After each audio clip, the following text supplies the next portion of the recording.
Welcome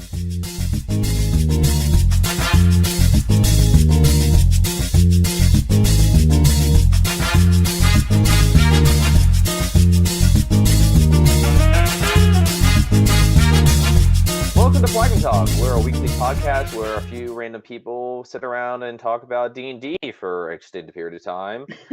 Today's topic is Embrace Thy Character Backstory. I'm Lao Fengxio, and I'm joined by... Friendly Neighborhood DM. All right, so before we get started on the questions, Friendly, I think you have an announcement? Yeah, I got a couple quick announcements. So, as of about 2 weeks from the posting of this video, Dungeons and Flagons will be doing their very first, well, not very first, but another epic, this one Halloween themed. We're going to be doing another epic charity event on Friday, October 26th and Saturday, October 27th at 6 p.m. Pacific Standard Time. We are going to be raising money for the Game Academy, which is an amazing organization that teaches kids real-life problem-solving skills and just like everyday skills, but they do it through tabletop gaming, D&D, and all that sort of fun stuff. We're going to be having some amazing prizes from donors. We have some amazing dice and dice trays from Kraken Dice, some dice boxes from Elderwood Academy, a character art from Penflower Inc. There's literally so many prizes. I can't think of them all at the same time. Easy Roller Dice Co. Is donating dice again. We have special certificates from Wizards of the Coast. I've been working with Wizards pretty extensively to get us some fun limited edition certificates, Halloween themed certificates. For this event. The best thing about it is you do not need to participate in the actual event itself to win. You don't even have to be present. You just need to give us a Discord name or an email address, some way of contacting you, so that we can make sure you get these awesome prizes. And I'm just really excited about it. It's definitely going to be one of the cooler, one of the more fun events that we're going to be having. And I'm really excited about it. There will be more information. We'll be talking about it more on our Twitter, on our Facebook, and on Discord. And as always, if you guys want to come join us over on Discord, we are running games daily over there, from Adventurers League, Dungeons and Dragons, to Homebrew. We even have Shadowrun that's run by one of our amazing DMs, Dust Knight. He's one of our amazing DMs over on Dungeons and Flagons, and I'm just come join us, have some fun, and you can that's at www.dungeonsandflagons.org. I almost forgot the thing. All of this information is going to be in the description below. So I think without further ado, we can get to today's questions. We have 3 really fun questions that kind of revolve around your character's backstory / background. So would you like to take it away? Yeah, so our first question comes from Anonymous saying, how can you play true to your character's personality traits, bonds, ideals, and flaws without taking over your party, especially when it contradicts with what your party is trying to do? Surrendering when your party's trying to escape, or fleeing when the tide looks against you, giving yourself disadvantage of something when it feels right for the moment, etc. Mm-hmm. So I guess, like I said, kind of a 2-part question. So it's a lot to unpack. Yeah, so starting off, can you play true to your character's backstory when what your character would do might contradict what the party is trying to do? So the big thing is, assume you already have a character backstory and you kind of already personality, like, You've gone through the building block process. Yeah, it's fine to have a character who doesn't always agree with the rest of the party. conflict makes interesting stories, and Mm-hmm. it's really boring if everyone agrees all the time. No one likes a yes person. Um, so No one basically, likes just a yes man. no one likes a yes man.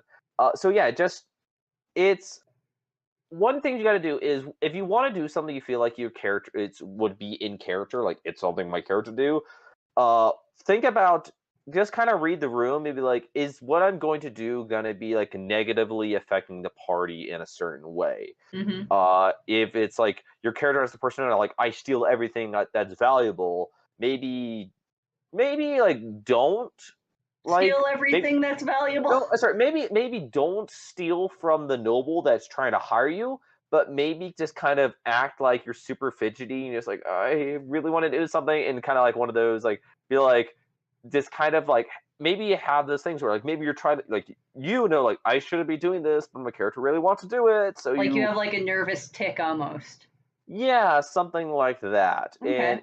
And even like it's also like the kind of an in combat thing, like running away, like people can run away. Like there are you're not supposed to win every Running fight. running away is a valid option. And it's not even running away, it's regrouping.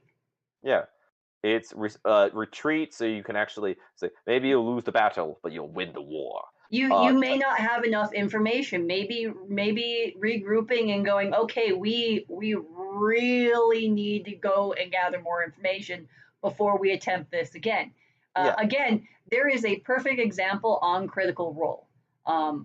I think when it comes to this question, Ashley Birch, about a month or two back, guest starred as a dwarf fighter named Keg, and Keg was an amazing character. I loved her back. I loved like just how she was played because Ashley, when they were in combat, they're like, is it okay if I give myself disadvantage because my character is feeling nervous and unsure of herself in this situation? And the DM Matt Smith was like, yeah, that's fine. Nobody at the table judged her for it because it was something that was true to her character. Now, a lot of people online judged her for it because if reasons. yes, because if she had entered the battle and helped fight, things may have turned out differently. Yeah, Um, and it's I think, but the kind of the crux of that story is it it illustrates a perfect example of, is this right for my character in the moment versus am I bored and want to make things more interesting? yeah, if it's something that you're just like, I like if it makes a good story, I think that's kind of really all that Hmm. matters for the most part when you're playing. But if it's something like that, and or for example, say you really like playing, you're trying to like get into character and things like that, and it's one of those like, well, if I act in character, the party's gonna get just kind of get mad at me and just like or like the DM doesn't seem like they're enjoying this. Basically, if it's Hmm. something like you kind of want like an incentive to maybe like Well, like why you why said, I should read the play true to room. character. Yeah, read the room is always ask your DM or be like if they don't give out inspiration that often, be like, hey, I kind of like I kind of want to play a little bit more like a character. However, whenever I feel like I do, I feel like it's always a negative. There's no positive that comes out of it. And Hmm. maybe if you kind of even just ask your DM like, hey, like out of game, be like, hey, I kind of want to role play a little bit more, and I know you don't give out inspirations that often, but do you mind maybe giving them out a little bit more? Because even if like it's something you kind of do like a social situation, it's kind of like a dick move, or Yeah. basically something that is not you're playing your own character, but that might be kind of annoying the other characters, maybe not necessarily other players. But if Hmm. you get an inspiration, you can save the inspiration for when you're in a combat, and that combat will be extremely crucial. Or Hmm. like it does say in the rules, you can actually give inspiration to other people. So maybe you playing in character, like some people like, oh, okay, this is Hmm. annoying a little bit, but you be like, oh no, I'll give this inspiration out when I really need this, and people are like, okay, so maybe even people start playing in character more often. So it's yeah, Yeah. it's just like when it is a cooperative game. So don't be that person who's like, "Oh, I'm going to do this because it's what my character would do." don't have that mentality. Don't Maybe be that have player. Yeah, maybe be like, "Oh, I think this would be a cool character moment if I kind of lean more towards into, oh, maybe I have a greedy side type situation, and maybe I can do something and like, oh, it maybe makes a laugh, or even like the keg situation in Critical Role. Was it mechanically optimal? No. Are we still talking about it months later? Yes. Yes. So it's if It it like it it fundamentally what that was one of the things that fundamentally changed the campaign. And no, yeah, there is nothing wrong with that. yeah, it's fine. So yeah, just do what you feel is right, Hmm. but just be aware that other people may be doing the same thing. Maybe you're like, well, my character is like chaotic neutral, so I don't give a crap about whatever people say, and I'm just gonna do what I want. And then the other Hmm. person's like, well, we need to help these people. Well, that person may that is that person lawful good?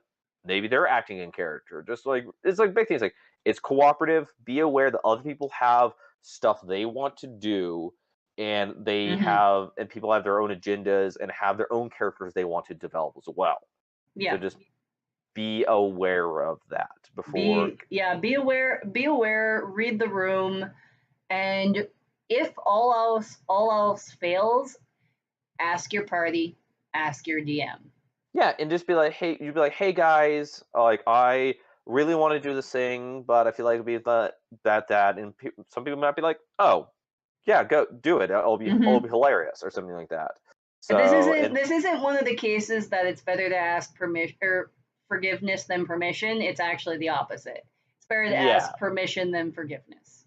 because you don't want to have a situation that basically ruins your entire game because you were quote acting in character. Yes, and So so I I think that is kind of perfectly sums it up pretty much.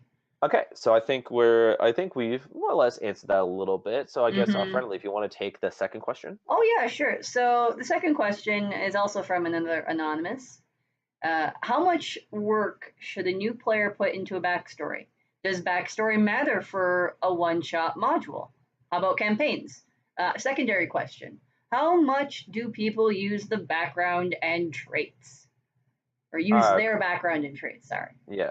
So shorts, kind of long story short. For campaigns, it's good to have a backstory, in my opinion. Mm-hmm. I think it makes it a little bit more fun if you especially have a backstory the DM can use. It can make it feel like that you have contributed to the story Mm-hmm. more outside of the normal session. In one shots, not as much. I think it's a good idea, especially if you're just kind of like a couple friends doing like a one shot, have an idea of your character's Yeah. backstory, but not like I'll say nothing more than a couple sentences because it's one of those you don't want to like, especially in a one shot environment where you probably have a time limit you want to do, especially in an AL setting. You don't Mm-hmm. want to spend 30 minutes everyone going through their backstory. You might be like, someone's like, DM might be like, hey, what's your character, and give me a little bit about them, Mm-hmm. and one of them might be like, oh, like for example, my Goliath fighter. I'm like, oh, I'm Gartag. I basically I grew up in Love that name. basically I grew up in the mountains where it's constantly storming, and my unlike a lot of Goliath tribes, actually, my best friend's a dwarf named Arnold Redbeard.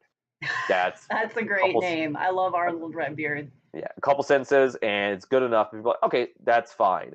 But if I it's more of usually a kind do, of yeah, I usually do the same thing when I'm running modules is I'll open up the session by asking everybody, hey, why don't we go around the table and tell me a little bit about your character's name. And the way I phrase it always is things that your character would want your party members to know about you. So yeah, that kind of leaves it like instead of saying give me your life story, it's more give me what you think your character needs the rest of your party to know to have a successful adventure. yeah, And and sometimes that's nothing. Like literally the party's like, my name is Bob.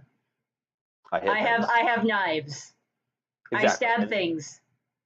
and there's no issue with that. But I No, guess no, there and is absolutely yeah, nothing wrong with that, but I'm saying it could be as short as that, or it could be as long as a couple sentences.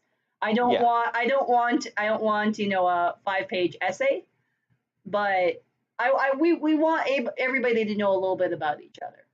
yeah, and a little more longer form campaign. I do think it's a Hmm. good idea to have a backstory. I honestly tell a lot of people, especially new players, like no more than a single page is Yeah. kind of like no more than a single page starting off, and based on talk when in doubt, talk to your DM because your DM Hmm. might have already maybe using a pre-existing world already kind of has an idea of how the world works, And and the vaguer you go, the easier they are to slip you in. yeah, or on the opposite, if your DM kind of wants kind of wants it to be a collaborative event, Yeah. maybe like oh like if you say you're playing like an elf and like maybe then come up with like how maybe an elven tribe works. For example, Okay. I have a hexblade half elf I played, and one of their characters in the backstory was a wood elf, and I kind of just made up this thing like oh well the wood elf tribe that she was part of they're not given names traditionally. Hmm. Their names are given based off something they do Oh, some that's or they cool. still represent them. So I can't remember what her name was. I want to say it was like Margaret or something like that, which I think which basically I'm like I basically had to like oh it means something else. And Hmm. my character his name is Itcherian, but in Elvish that means spearman because Oh, literally that's cool. I have a spear. I That's have a spear. yeah.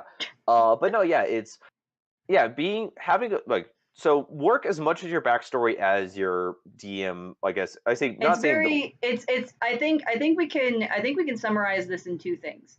It depends on what you are playing. Campaign versus one shots. And yeah it also depends on the DM, how much they want from you. yeah, and the big thing is have your even if you want to have like a pretty detailed backstory, have flexibility in it because sometimes the Mhm. DM might be like, hey, you wrote here in this backstory that you're from this or like the important person number one is from this place, but it kind of fits a little bit better if they do that. Is that okay? And like Be maybe your flexible. DM, yeah, maybe your DM will have that, or doing that, or just kind of go with it. Like I know, especially like a lot of people, they don't really have a grandiose backstory Yeah. starting off. They just kind of pick the background they want to use, and then the character backstory is developed through play. Because the benefit of Mhm. not having a backstory pre-written is you're not stuck with what you wrote before you actually were introduced in the campaign. If your You're character is not like bound by things. yeah, if your character is like super like brooding and like I don't like anybody at Grr. all, and then it's a super social like interactive campaign, I'm Yeah. like oh like I had a character who literally his personality trait was doesn't talk a lot. Session two, I'm like yeah, I kind of need to talk. I'm a rogue, so I basically just kind of scratched that out. That I don't do that anymore. But I guess now kind of go now we can kind of go to the sub question of how much do people use their background features and traits Yeah. it is like a lot of it is a use or people use them as much as honestly you'll probably bring them up.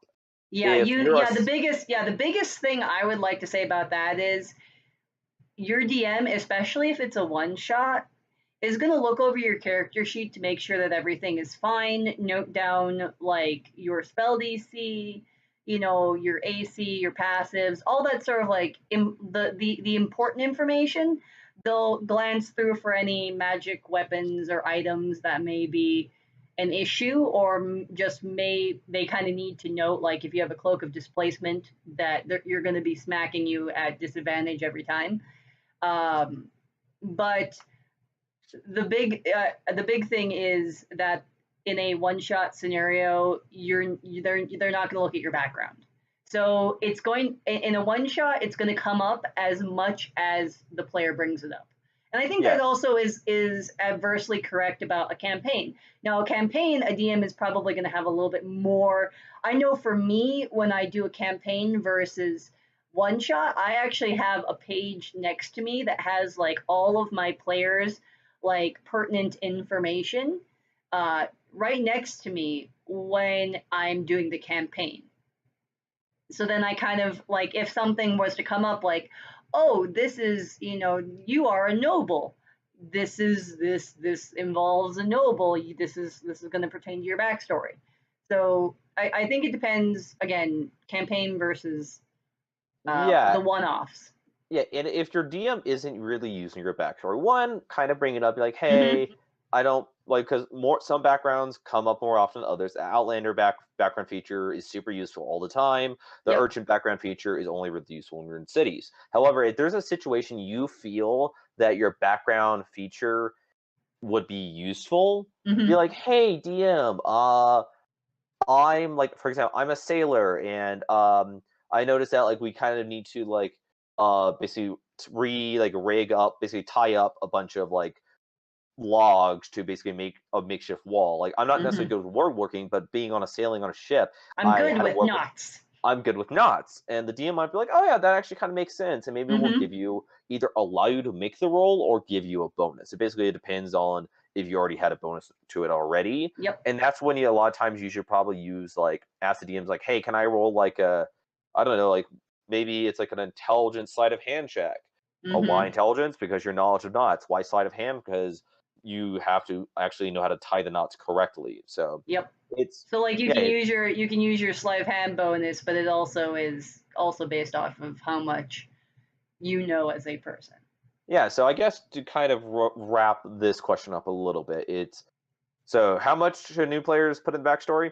As much as your DM kind of wants or is Hmm. will allow you to do. If your Yep. DM doesn't want a crazy bit backstory, don't write a crazy bit backstory. If your DM says go nuts, go nuts. Uh, doesn't really, and it doesn't really matter for one shot modules and for, like I said, campaigns. It depends on the campaign. Yep. Yeah. So I think it's one of those. Yeah, it's do what basically what feels right. So our final question is by Book Fairy, and they say, "Is it okay to base a character off a favorite video game, TV, or book? And when is it taking too far?" Um, I'd say this, yes. It's no, okay. yeah, it's fine. Just be aware. One, most characters in a lot of media Hmm. that you probably want to play as, they're probably protagonists in some way. Like Harry In Potter or yeah, like a lot like of the Overwatch. Well, the Overwatch characters work together, but yeah, like in like basically a lot of times when you take a character from a media thing, they're kind of like you're usually playing them. They're kind of the most important person. However, in D&D, you're part of a group, so hmm just be aware that even if someone's like, say for like Inuyasha from I'm blanking on the name of the show, but yeah, just be aware. I'm like, oh, I'm not gonna be the person front and center all the time, and make sure that if you do want to make a character similar, just adapt them. Is basically is what I can say for basing character. I think it's fine to take inspiration hmm from, but if you just want to like copy and paste a you also character you also that have to exists, it's in, yeah you also have to realize that um that you're not going to be as OP as that character for a very long time. unless you're starting off at high levels. Yeah, unless you're starting off in a higher level. It's not going to be one of those things where you yourself are like, oh, I'm going to be this badass, wizard like Harry Potter, or like, well, Harry Potter isn't a good example because he grows throughout the books. Let's try taking one of the older ones like Mad Eye Moody or Professor McGonagall, Professor Snape, Professor Dumbledore, any of those Well, guys who have had years of experience, you're not going to be like them right off the bat. And that's okay. yeah, And the other thing too is it pigeonholes you. Um, yeah, as much as you want to make a character based off another character, it's going to pigeonhole you. You don't realize it until you do it. Until you are in a scenario where you want to do something a certain way, but that character that you have made now wants to do something or would not do it that way. So if you're gonna go whole hog, just be aware that you have to you got to embrace the whole hog. yeah, and it's in basically it's like depending if you're playing like on a rules as written game and kind of Mm-hmm. homebrew it out. Not every single the character you want to play maybe can't be Mm-hmm. easily written into the game. So a lot of it's figure out what about the character you want to do or basically Yeah. want to copy and work with it. For example, characters I've thought about a lot about doing is how do you make Genji from Overwatch in Okay. D&D. So how I thought about making them is you basically go Kensai Monk Samurai. The reason you All go right. Kensai Monk is because Genji's specialization is with swords, basically long sword, and then he has darts or shuriken. Okay. Yeah. So Kensai, you can be specialized in that. You're super mobile. You're able to run on walls eventually as a monk and kind of dodge around with that. And the reason I was saying samurai is because with samurai, you can actually as a fighter, you can take a fighting style that fits the character a little bit. Okay. And two, their third level, they're basically starting off ability. You get level 3. You kind of go into like a super kind of adrenaline heightened mode where you can hit hit more often and basically all that stuff, which I think fits into the character. So granted, it I think mechanically fits with Genji. Is it mechanically optimal? Maybe not.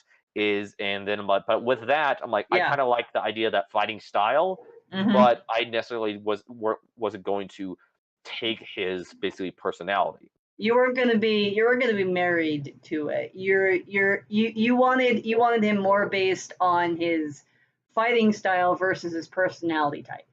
Yeah, and I kind of go in the opposite in that I actually did make Solaire from Dark Souls. Okay. And essentially, so you took his personality type versus the mechanics. Yeah, I'm like, okay, I want to make Solaire from Dark Souls. So I'm like, okay, Solaire. I basically made a fighter cleric, a 2 dip and a fighter, and the rest is going to be light cleric. Fighter, so I can wear armor and kind of have that situation like I can wear heavy armor and like have the face mask and stuff like that, and have a sword just to kind of look cool. Okay. But then I just went light cleric because I'm like, oh, I like the idea of him like praising the sun. I kind of took that literally. Yes, like, praise the sun. Sorry, I took that literally and like, horrible. I want to have him be a light cleric, and his entire personality, he worships a god of the sun. Yeah, and which in D&D totally works because there are multiple gods that are light and life related. Yeah, and does his powers fit? Not really, because in Dark Souls, the holy spells do like radiant and lightning damage, and there's not a lot of classes that basically do both of those. And of at course, the this same is before, time, this is before Xanthars came out, so don't like be like, oh, actually, you can do it this way. Yeah. But no, I did that, and I just like to take the personality from it. And like one, it's I like when I use Radiance of Dawn, I let it go praise the sun. And people are like, oh, it was Solaire from Dark That's hilarious. I'm like, yeah. I'm like, is it that copy of this? It's kind of it's a nod. Yeah, it's a nod. I think nods are really easy to do, and you're like, oh, I'm like, this character is inspired by this person. But like, I don't know, like, don't always just like, I want to basically make this person exactly, because getting them to work exactly how you want them to do is probably going to be nine times difficult. Yeah, or 9 times out of 10, it's just not gonna be a satisfying enough experience. It's not gonna be satisfying enough, and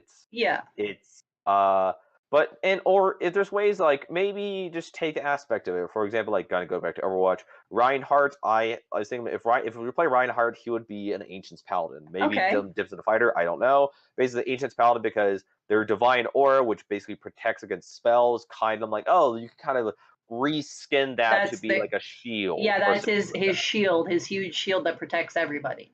Yeah, and even if like you have an idea of a character that there's not really any abilities that kind of work with it, ask your team like, hey, can I reskin this ability to be something else? Like, it's not thematically the same, but it's not mechanically the same, but it thematically is. Kind of like if you wanted to be like literally Bruce Lee and just like nunchucks, you have clubs that are reskinned as nunchucks. Or something like that. Just when in doubt, just think about how to work, because if you want to play a game that you want to basically be able to build whatever you want, there are games out there you kind of do that. I want to say GURPS and stuff like that you can kind of do, and maybe D&D isn't exactly the right game for that. But if you're specifically wanting to play D&D, figure out how to work within the bounds of the rules. Yeah, and I mean that would be. I mean, not to cut you off, but that would actually be a really fun thing to do. I mean, honestly, if you guys want us to do that, we would do a whole entire episode.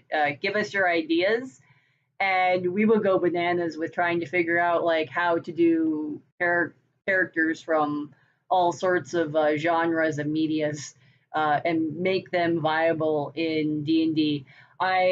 I once tried to figure out, especially now with the Turtle, how would you do the Teenage Mutant Ninja Turtles?